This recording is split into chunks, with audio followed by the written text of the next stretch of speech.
नमस्कार, शारदा डायरीज में आपका स्वागत है। अभी गणगौर का त्योहार आ रहा है। ये चैत्र मास की तृतीया को नवरात्रि के तीसरे दिन बड़ी धूमधाम से मनाया जाता है।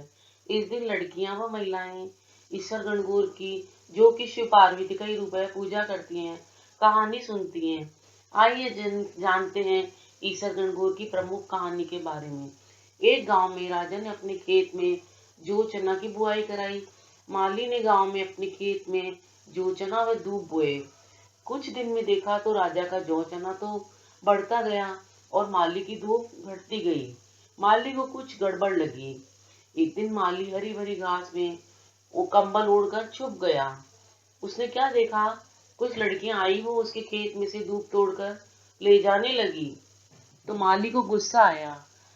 उसने उनकी चुन्नी छीन ली। तभी लड़कियां बोली, माली तुम हमारी चुन्नी वापस कर दो। जब हम 16 दिन गणगौर पूज लेंगे तो पूजा पूरी होने पर हम तुझे पूजापा दे जाएंगे। अभी हम धूप गणगौर माता की पूजा के लिए ले जा रहे हैं। माली बोला ठीक है। कहे अनुसार 16 दिन बाद लड़कियां पूजापा देने आई। वह माली की माँ से बोली, माँ तुम्हारा बेटा कहाँ है, पूजापा देना है। माँ बोली, वो तो गाय चराने गया है।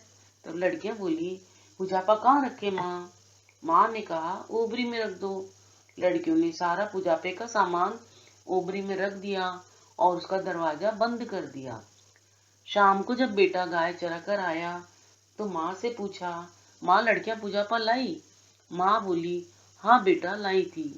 बेटा बोला, कहाँ रखा है। माँ बोली, ओबरी में। बेटे ने ओबरी के दरवाजे को खोलने की कोशिश की, पर वह नहीं खुला तो एक दो लात मारी, फिर भी दरवाजा नहीं खुला। बेटे ने माँ को आवाज लगाई, माँ ओबरी तो नहीं खुल रही है। माँ बोली, ओबरी नहीं खुले तो पराई जाई को कैसे ढाबेगा। बेटा बोला, माँ पराई जाई तो ढाब लूंगा, पर ये ओबरी ना खुले।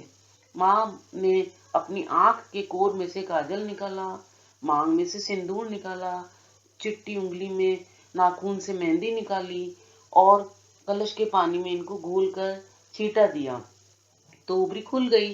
दोनों ने, माँ बेटे ने देखा, ओबरी में तो ईश्वर गणगौर माता विराजमान है और सारी खाने की चीजों के भंडार भरे पड़े हैं।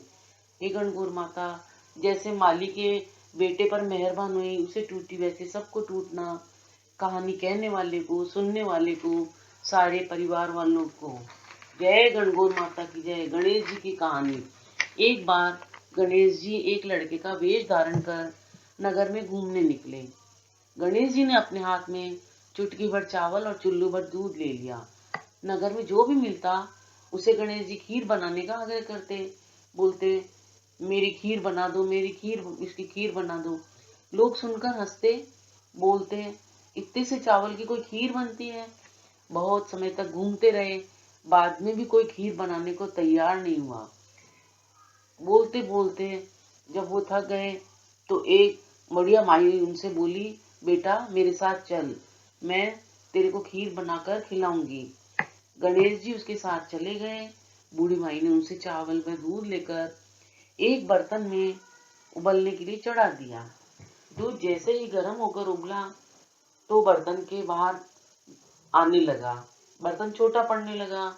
बूढ़ी माई को आश्चर्य हुआ, पर वह कुछ समझ नहीं पाई और उसने उसे बड़े बर्तन में डाल दिया।